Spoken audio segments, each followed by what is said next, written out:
আমায় যদি কেউ চ্যালেঞ্জ করে আমি কিন্তু চ্যালেঞ্জটাকে মোকাবিলা করতে জানি। আমি বেঁচে থাকাকালীন যোগ্য প্রার্থীদের কারো চাকরি কেড়ে নিতে দেব না। It is my commitment.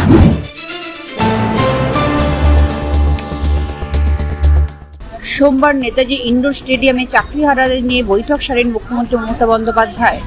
চাকরিহারাদের আশ্বাস দিয়ে রাজ্যের প্রশাসনিক প্রধান বলেন, যারা যোগ্য তাদের চাকরি নিশ্চিন্ত করার দায়িত্ব সরকারের। সুপ্রিম কোর্টের আইন অনুযায়ী করব।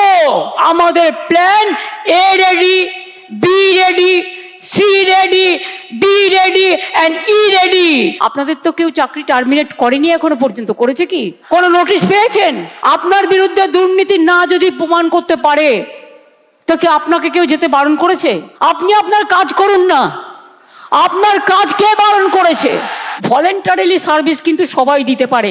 ধরুন যদি না করে, সুপ্রিম কোর্ট অল্টারনেটিভ যা করার আমরা করব।